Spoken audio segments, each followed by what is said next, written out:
Olá pessoal, eu sou Coutinho, sou engenheiro agrônomo formado pela Exalc. Tenho uma experiência de paisagismo na implementação de projetos de paisagismo aí de 7 anos. Tive uma experiência também bacana de implementação de jardins verticais e nos últimos 11 anos eu me especializei em gramados, na World Sports Gramados. Então, eu estou aqui hoje para desenvolver um assunto que eu acho bem relevante pelas experiências que a gente tem visto por aí. Eu entro em contato com vários projetos muito interessantes, muito bacanas, depois são implementados. Na hora da entrega fica super bacana, mas ele não se sustenta. Por quê? Simplesmente porque no projeto não foi observado algumas características importantes, principalmente na escolha da grama, na parte de forração.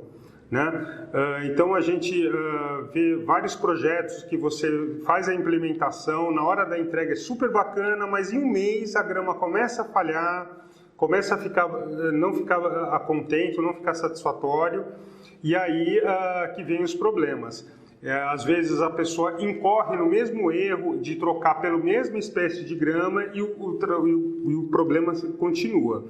Então a minha ideia hoje é falar um pouquinho das espécies de gramas que a gente tem hoje no Brasil, disponíveis comercialmente, e explicar um pouquinho como seria interessante a escolha da espécie de grama nos projetos. Tá? Então essa é a ideia. As características principais que eu vejo que não são levadas em conta na hora de um projeto esses aspectos, ou seja, a grama, qualquer grama que você vai implementar, a primeira questão é você ter uma condição de pleno sol. Tá? Por que eu falo isso? Porque muitas pessoas fazem a implementação de uma forração geral na área e esquecem que você tem árvores, tem arbustos que fazem sombra. E aí, embaixo dessas vegetações, você começa a ter uma grama que não vai bem, que fica falhada, e aí você troca, e troca de novo, e aí acaba não dando certo. Tá? Então a ideia é a gente levantar aqui alguns aspectos importantes para você escolher principalmente a espécie de grama certa para cada situação. Tá? Então vamos começar pela iluminação, ou seja, então toda a grama adora sol. Você tem gramas que toleram um pouquinho uma situação de semi-sombreamento. Tá? Mas não são todas, e a maioria, ao contrário, gosta de pleno sol. Então, se você tiver uma situação em que você tem arbustos, árvores de pequeno porte, com uma copa volumosa, não adianta insistir, você tem que partir para outro tipo de vegetação, como uma grama preta, um clorofito, entendeu? Enfim, outras forrações que toleram uma situação de um sombreamento mais intenso. Então essa seria a principal característica que você deveria ter relevante no seu projeto. Outra situação é a utilização. Então tem alguns gramados que suportam pisoteio, outras que não, entendeu? Então essa utilização, qual é o objetivo desse gramado, também é muito importante. E a manutenção. Se você tem uma situação de um condomínio em que você tem uma manutenção muito esporádica, mensalmente, não adianta você colocar uma espécie de grama que exige uma manutenção intensa, como são os gramados esportivos, por exemplo, em que você precisa cortar numa frequência média de 2 vezes por semana, adubações quinzenais ou semanais. Então, essas são as características dos gramados que eu vou exaltar aqui, de cada espécie que a gente tem hoje no Brasil e que a gente poderia estar tendo como referência na hora de você executar um projeto. Tá? Bom, vamos começar falando das espécies principais que a gente tem aqui no Brasil. Uma delas é a São Carlos, né? A São Carlos é uma grama muito interessante. Em que aspecto? Ela é muito tolerante ao ambiente de semi-sombreamento, tá? É uma das mais tolerantes, né? Então, eu acho que se você tem uma questão de, por exemplo, um corredor com muros né, grandes e um pouco dimensão, você vai ter sombreamento. Não adianta você colocar uma outra espécie de grama, né? A São Carlos seria a mais indicada. Então, por quê? Ela tolera realmente o semi-sombreamento, tem um ambiente também, ela desenvolve muito bem em solos bastante úmidos, né? Ela não tem uma formação de colchão muito intenso. Então, se a utilização é por uma questão de pisoteio, de tráfego de pessoas, esquece a São Carlos, tá? A São Carlos realmente não é para essa utilização, tá? Ela tem uma baixa capacidade de regeneração, então é exatamente isso. Você tem um trânsito de pessoas muito intenso na área, ela não vai se recuperar, ela vai começar a ficar falhada e vai ficar feia. Tá? Mas, por outro lado, ela tem uma folhagem bem interessante, que ela é mais espessa e tem um ótimo efeito contemplativo, né? E uma outra situação é que ela tem uma baixa exigência de manutenção, né? Você faz uma adubação a cada 6 meses, o corte também, né, a cada 15, 20 dias. Então, é uma grama que você tem para essa situação de sombra. E é muito comum, inclusive, se você tem um gramado de grama esmeralda, por exemplo, e você tem ao lado uma grama São Carlos e uma situação de semi-sombreamento, ela acaba até invadindo, né, por essa resistência. E ela é uma grama extremamente bonita, né, ela tem uma folhagem super bacana, tal, mas não presta para uma situação de trânsito, né, onde as pessoas passam, mas por outro lado ela tolera essa questão aí do sombreamento e de solos úmidos, tá? Então a São Carlos se prestaria para essa situação. Voltando ao assunto, semi-sombreamento, sombreamento total de copas de árvore, de arbustos, esquece, você usa outro tipo de forração, tá? Porque grama nenhuma tolera sombreamento total, tá? A outra grama que a gente tem, que é a mais comum, né, hoje no país, acho que 90% do cultivo de grama hoje é feita pela grama esmeralda, porque ela é muito adaptável a qualquer tipo de clima aqui do país, né?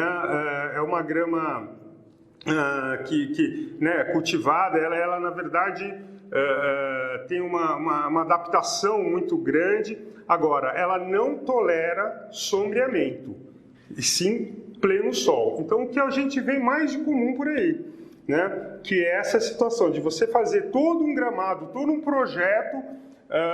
Essa área toda aqui é grama, tá, vamos colocar esmeralda. E às vezes você não se atenta para a incidência de iluminação, tá? Então, as principais características dela, quer dizer, ela tem um super desenvolvimento a pleno sol, tem uma adaptação bacana em todos os climas, seja quente, seja frio, tá? Ela tolera, ao contrário da grama São Carlos, ela tolera estresse hídrico. Então, se você tiver uma situação que você não tem irrigação, que você tem uma situação que não tem muita precipitação, ela pode até sofrer, ficar feia, tal, mas ela, a partir do momento que se restabeleça a irrigação, você tem aí uma situação de regeneração, tá? O sistema radicular dela é bem denso, né? Então ela guarda, né? Ela tem uma capacidade de guardar elementos para se recuperar muito grande, tá? Uma situação que é muito comum, né? Eu tenho um talude, não é uma área plana, eu tenho um talude em que eu preciso de uma resistência dessa grama para ela não sofrer com essa situação. Putz, a esmeralda é a top, né? Muita gente fala, mas eu tinha lá a grama batatais, que hoje comercialmente nem existe mais. A utilização da esmeralda é perfeita, tá? É onde um fácil manuseio, você encontra ela em placas, em rolos, depois mais para frente a gente vai conversar dos sistemas de plantio, mas você tem assim, ela por essa sistema radicular dela, como é bem denso, você consegue manipular as placas e os rolos de uma maneira que ele se regenere muito mais rápido, tá? E tem uma média manutenção, né? É um pouquinho mais intensa que a São Carlos, você precisa fazer um pouco mais de cortes, de adubação, mas não é também uma coisa complicada, né? E o visual dela é interessante, né? É bacana, tal. Então você tem essa opção. Então assim, voltando ao assunto iluminação, São Carlos tem uma questão de umidade e de semi-sombreamento, não insiste na Esmeralda. Coloca São Carlos, porque ela vai se desenvolver melhor. Ah, tem um pleno sol, tal. A São Carlos vai? Ela vai também. Mas a Esmeralda seria a mais indicada. Hoje é o que mais se usa, né? Aí a gente vai para uma outra espécie de grama, que aí é um pouco mais específica, que são as bermudas. As bermudas, existem várias variedades, né? Você tem a Celebration, a Tifton 419, você tem a Riviera, você tem várias, mas com as mesmas características. As bermudas são bastante diferentes das outras espécies anteriores, tá? Por quê? Ela tem um desenvolvimento muito bacana, ela cresce, eu até brinco, ela cresce que nem uma louca, né? Ela tem um poder de regeneração muito grande. Ela é muito utilizada nos gramados esportivos, justamente por essa característica, em que você usa, né, você pisoteia ela muito, né, na questão dos gramados esportivos, tal, e você... então, essa grama seria mais indicado nessa situação. Por outro lado, ela tem uma grande exigência de manutenção, né? Por como ela cresce muito, ela exige muita a questão da fertilização, da adubação, cortes, para você ter uma ideia, enquanto uma esmeralda você corta a cada 10 dias no verão, uma São Carlos que você corta a cada 20 dias ou mensalmente no verão, a bermuda você acaba tendo que cortar ela para ficar numa altura interessante, pelo menos 3 vezes por semana, né? Então, essa atenção. A bermuda é linda, é maravilhosa, é aquele gramado de campo de golfe, bacana. Tá, só que como que você vai sustentar toda essa manutenção? Se você tem uma capacidade de manutenção, não, eu tenho equipamento, eu tenho a questão de adubos, eu tenho investimento, lógico, top, bacana. Mas se você não tiver essa situação, é o que a gente chama, né, vulgarmente de o tiro no pé. Então, várias pessoas, principalmente em condomínios, às vezes você tem lá uma quadra de gramado natural, em que você resolve, não, eu quero a grama do Allianz Parque, eu quero a grama do Pacaembu, que são as bermudas. E aí, no caso, você instala essa grama, agora, como é que você vai cuidar dessa grama? Né? A manutenção é muito intensa, e se você não dá essa manutenção, ela tem um resultado muito inferior a uma esmeralda, por exemplo. Né? Agora, ela é muito resistente a pisoteio, ela tem uma regeneração muito grande, então ela forma um colchão, né? Uma superfície muito bacana, ela suporta cortes bem baixos. Por exemplo, uma São Carlos, como a gente tinha comentado, você corta numa altura aí de 3 a 4 centímetros de altura. Uma esmeralda de 2 a 3 centímetros de altura. A bermuda, ela resiste até a 1 centímetro de altura. Então, realmente fica uma superfície muito bacana, exatamente para pisos esportivos, né? Agora, ela tem um crescimento muito agressivo. Então, se você não tiver uma manutenção adequada, na verdade, você não vai ter um resultado bacana, né? Então, dependendo da sua situação de manutenção, é preferível que você faça a implementação de um gramado de esmeralda do que de uma de bermuda, né? Agora, tem isso que eu falei, quer dizer, um crescimento agressivo, uma capacidade de regeneração incrível. Se você tem uma atividade esportiva em cima de uma gramada ou de um gramado de bermuda, que tem injúrias, né, de carrinhos, pisoteios, chutes, tal, que você acaba danificando esse gramado, você dá 2, 3 dias no verão e ela se regenera perfeito. Uma esmeralda, você vai para 10 dias. São Carlos, 1 mês, né, para se regenerar dessa maneira. Agora, exige uma manutenção intensa, cortes, adubação. Se isso não for respeitado, o seu resultado vai ser pior, né? Agora, o resultado, assim, inteiro, se você tiver realmente essa manutenção, a superfície fica realmente perfeita, porque você pode cortar ela, né, nesses níveis de a 1 centímetro. Bermudas, inclusive, são usadas em greens de golfe, né, em que você chega a cortar numa altura de 0,3 centímetros, né, para você ter uma ideia da capacidade. É lógico que são espécies diferentes dentro das bermudas, né? Então você tem uma bermuda que é a Celebration, a 419, né, e você tem outras espécies que são destinadas aí à questão desses greens de golfe e tal, que suportam esse corte bem baixo, né? Atualmente a gente teve uma surpresa aí que foi desenvolvida aqui foi desenvolvida, na verdade, ela é importada, né? Mas e foi introduzida no Brasil há pouco tempo, chama Zeon zoysia. Tá? A Zeon zoysia, na verdade, é uma evolução da própria esmeralda. Por que eu trouxe ela aqui?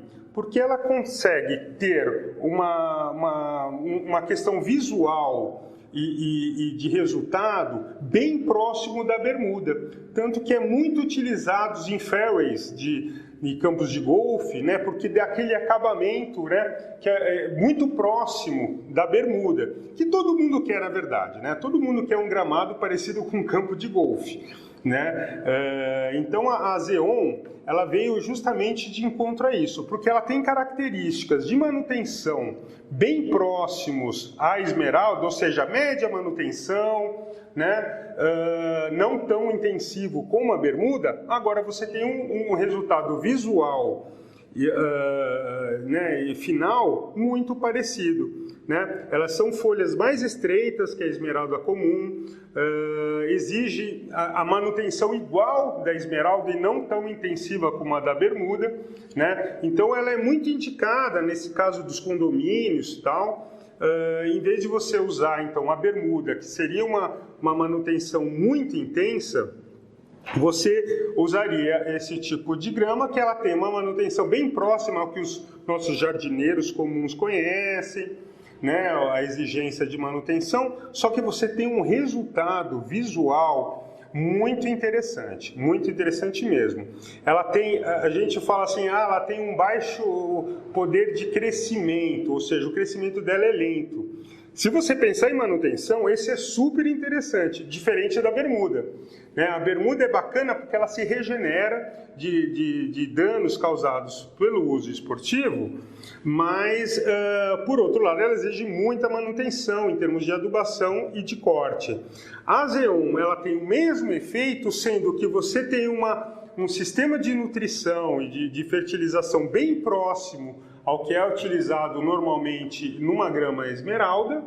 Os cortes são também muito menos frequência do que a própria grama bermuda, e você tem um efeito bem parecido, né? Então eu acho que em termos de novidade no mercado, essa é uma grama muito interessante. Você tem alguns produtores, né, que estão disponibilizando elas no mercado, e é uma grama bem bacana. Eu fiquei bem empolgado com essa coisa para condomínios, né? Voltando um pouquinho, né, essas gramas que eu falei são características tropicais, né? Ou seja, elas podem até tolerar um pouquinho menos de luz, de temperatura, mas elas são de características tropicais, tanto a São Carlos, como a Esmeralda, como a Bermuda e como a Zeon. Então, o que quer dizer isso? Quer dizer que elas gostam de água e temperatura. Então, em termos de primavera-verão, nossa, top! Elas reagem bem à manutenção, à fertilização. Agora, chega no inverno ou no outono, né, vai chegando ali abril, maio, e eu diria, né, isso eu estou comentando assim do Espírito Santo para baixo, aqui no Brasil. Você tem uma baixa de temperatura muito grande e de iluminação. O que acontece com essas variedades? Que a gente é o mais comum utilizado em todos os jardins. Ela entra num processo que a gente chama de dormência, ou seja, ela deixa um baixo crescimento, ela praticamente para de crescer, tanto que muita gente fala, nossa, a grama esmeralda, a partir de maio até setembro, eu nem corto. Né? Existe até essa questão. A São Carlos, então, nossa, né? Agora, e o que acontece? Só que esse gramado ele vai ficando fraco no inverno, né? Por falta de desenvolvimento. Então não adianta você adubar, muito pelo contrário, alguma aplicação de adubo, por exemplo, numa esmeralda, a partir de abril, com um pouco de base nitrogenada, te traz doença, te traz uma série de problemas, né? E ela não se desenvolve. Então a gente tem um recurso que a gente utiliza muito, que é o que a gente chama de overseeding, ou seja, é uma sobressemeadura. O que é isso, na verdade? Você tem um gramado tropical instalado, seja de Esmeralda, seja de São Carlos, seja de Zeon ou a própria Bermuda. O que você utiliza desse recurso? Você tem essa grama em semente, né? Então, o que você faz? Você deixa o seu gramado tropical lá instalado, que está em dormência, você faz um corte bem baixo e você aplica essa semente de grama, que a gente chama de grama de inverno, né, chamadas ryegrass ou PHD, você joga em cima desse gramado já instalado. Tá? E ele tem um crescimento muito interessante, então ele entra em consórcio com a grama já instalada. Ele só pode ser realmente aplicado no outono, né? Então a partir de abril, maio, dependendo da região. Eu vejo regiões lá do sul que em abril você já está aplicando. Aqui em São Paulo, mais maio, junho, né? Porque ela só realmente sobrevive em temperaturas amenas, né? Então não adianta você pôr em janeiro, né, ou fevereiro, não adianta. Então essa aplicação, e aí como é que funciona o processo de sobressemeadura? Você tem um gramado tropical, seja de Esmeralda, Bermuda, São Carlos, enfim. Você faz um corte bem baixo, você aplica essa semente a partir de abril e maio, e ela intermeia essa grama já, e a sua grama de base, então, que está em dormência, fica por baixo, e ela faz um crescimento sobre esse gramado. E, diferente dessas espécies que a gente falou, a PHD e a ryegrass, né, a PHD ryegrass, ela adora frio e adora pouca luz. Então, ele tem um crescimento muito bacana mesmo. Tá? Você tem aí vamos dizer, um efeito nos gramados, seja em gramados esportivos, seja em residências e condomínios, muito bacana. Você tem na Esmeralda, só um exemplo, na Esmeralda você tem uma doença muito característica que chama risoctoniose, ou rhizoctonia, né?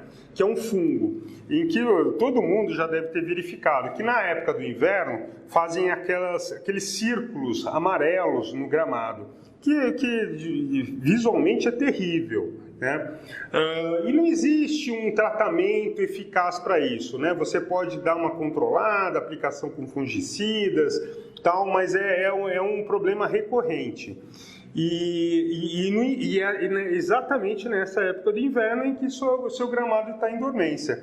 Então, assim que você tiver esse problema, se você fizer essa sobressemeadura com a PHD ryegrass sobre esse gramado, ela mascara esse sintoma. Entendeu? Porque assim, grama nenhuma morre de risoctônia ou dessas doenças. Na verdade, eu chamo como um gripe. Né? Então, você tem esses sintomas que no verão isso acaba assumindo. Então, exatamente nesse momento é que você usa esse recurso da PHD Highgrass para dar uma mascarada, né, nessa situação que você tem visual, daquelas manchas redondas, amarelas e tal, elas somem, ficam mais bonitas, na verdade, que só a grama de base, você acaba passando o inverno com um gramado muito bacana. Então, como é que funciona? Você aplica entre abril e maio, né, você faz a semeadura, ela germina em 5, 6 dias, e está assim, no seu top 15, 20 dias, no máximo. Tá? Então você teria aí um tempo aí de aplicação, né, de resultado, pelo menos aí em questão de 15, 20 dias, em que você teria um resultado bacana. E você mascara todas essas situações de dormência, de doenças que eu comentei sobre as gramas tropicais. E ela vai bem, então entre abril, maio, vai. Aí quando chega em setembro, outubro, que começa a elevar de novo a temperatura, o que acontece com ela? Ela simplesmente morre. Então ela morre, ela sai desse sistema, né? E aí a sua grama, que é tropical, que é de base, que gosta, ao contrário da grama de inverno, que gosta de calor e iluminação, volta a se desenvolver. Né? Então, com certeza, é necessário anualmente você fazer a ressemeadura. Ela não é uma coisa perene. Né? Você faz uma implantação desse sistema, você tem esse resultado nesse período de outono e inverno, e a partir de outubro essa grama morre e a sua grama de base, ou seja, bermuda, esmeralda, São Carlos, enfim, volta a se desenvolver. No ano seguinte, lá para abril, a sua grama de base volta a entrar em dormência, volta a ter esses problemas, você faz a ressemeadura e passa todo o inverno. Por isso que chama grama de inverno. Né? Eu acho um recurso muito bacana, a gente utiliza em vários clubes, né? Não só em gramados esportivos, como em jardins, né? De várias residências. Assim, quem faz uma vez esse processo de overseeding não deixa de fazer, tá? Porque é uma coisa muito bacana, aqui até em São Paulo, a gente tem uma experiência muito bacana lá no Pinheiros, em vários outros clubes, né? E é uma coisa bem bacana. Bom, falamos muito aqui nas espécies comerciais vendidas, comercializadas, né, aqui no Brasil, né?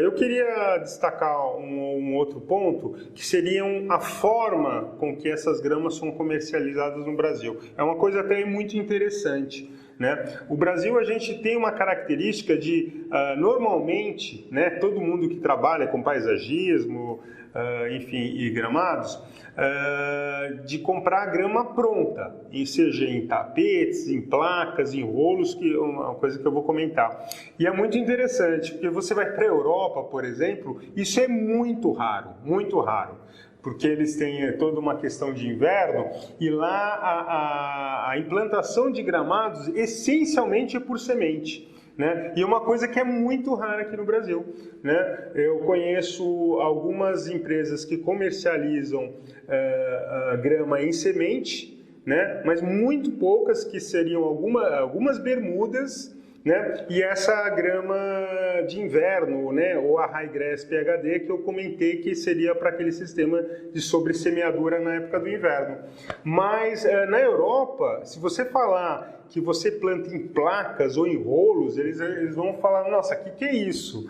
Né? É uma coisa muito interessante. Bom, enfim, no Brasil, a gente tem esses tipos de comercialização, de forma de comercialização de grama. O mais comum, né? As placas, os tapetes. Melhorou muito. Antes era aqueles rolinhos, né? Aquela coisa lá que se desmanchava toda. Só no momento de descarregar o caminhão de grama, ela já praticamente desmontava, danificava muito o sistema radicular e aí dá-lhe essa grama pegar, né?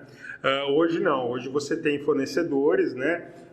bem mais profissionais, em que te apresentam placas, né? A gente nem chama mais de tapetes, né? Ou seja, a gente chama de placas que, dependendo da empresa, te fornece de uma maneira bacana, e isso aumenta muito a velocidade de pegamento, ou seja, de enraizamento dessas placas. Então esse é o que todo mundo conhece, né? Ou seja, tapetes, ou chamado as placas também.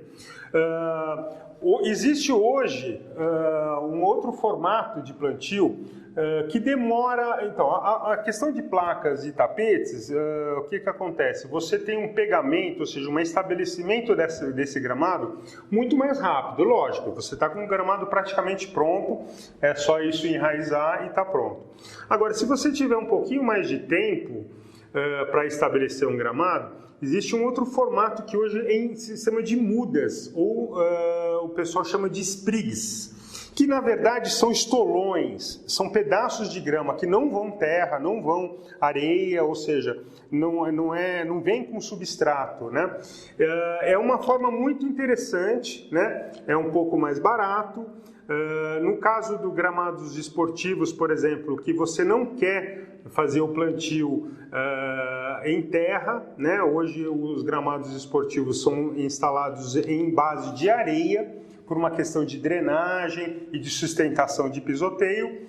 Você planta em sprigs, ou seja, em mudas, que são estolões, tal. Isso demora mais ou menos aí para um estabelecimento no verão em 60 dias, mas dá um ótimo resultado, principalmente se você tem um deslocamento, porque hoje o valor da grama tem muito embutido a questão do frete, né? Então, se você tem uma questão de um ponto de onde você vai comercializar a grama, onde você vai utilizar a grama distante, é uma ótima opção, né? Aí o outro sistema seriam em rolos. Rolos, o que são? Existem algumas medidas, mas normalmente é uma medida de 70 centímetros de largura por 40 de comprimento, em que você, geralmente é muito utilizado em áreas planas, né? Em que você faz o plantio mecanizado dessa grama. Então ele vem em rolos, né, nessa dimensão que eu comentei, e que você tem um equipamento que ele simplesmente desenrola. Então é muito rápido, é mecanizado. Para você ter uma ideia, a gente consegue fazer um plantio de 7.000 metros em 3 dias com 4 pessoas. Né? Então é uma coisa muito utilizada em gramados esportivos. Outra situação que é muito interessante no plantio por rolos é em taludes, né? Porque todo mundo sabe da dificuldade de você plantar em placas ou né, em tapetes, ou seja, em questão de talude, você precisa estaquear, tal, é aquele puta rolo. Mas se você planta em rolos, o que você pode fazer? Você pode deixar ela uma faixa contínua, né, na questão do talude, né, você jogando de baixo para cima, e você tem aí um resultado muito bacana. É muito utilizado em taludes, né, em áreas rurais principalmente, ou em condomínios. É uma solução muito interessante. E você também tem a semente, né? A semente é isso que eu te falei, quer dizer, não é uma coisa muito comum aqui no país. Você tem algumas gramas que são as bermudas, né? A PHD Highgrass, que é de inverno. Você tem um equipamento que você utiliza para jogar isso de uma maneira uniforme, né? Que é um equipamento simples, né? Um carrinho que você acaba jogando nessa área. E aí você demora um pouquinho mais. Então, ou seja, se você planta em rolos ou em tapetes, é lógico que a grama já está pronta, isso será no máximo na época de verão, em questão de 30 dias você tem um gramado estabelecido. Se você planta em mudas ou sprigs, você já conta com 60 dias, né? Agora, se você jogar sementes, já pode contar 90 dias para o estabelecimento. Agora, o custo é muito menor, né? Mas ele é bem específico nessas variedades que eu te falei, que são as bermudas e a PHD Highgrass, tá? Bom, pessoal, essas são as informações que eu poderia estar agregando para vocês, principalmente na questão de projetos, né? Essa é a minha preocupação, porque eu vejo muito comum, projetos muito interessantes, muito bacana, só que na hora de implementação não é feita a escolha adequada de uma espécie de grama para aquela situação, né? E aí você não sustenta, né, o seu projeto, tá? Obrigado, né, pela atenção e até a próxima.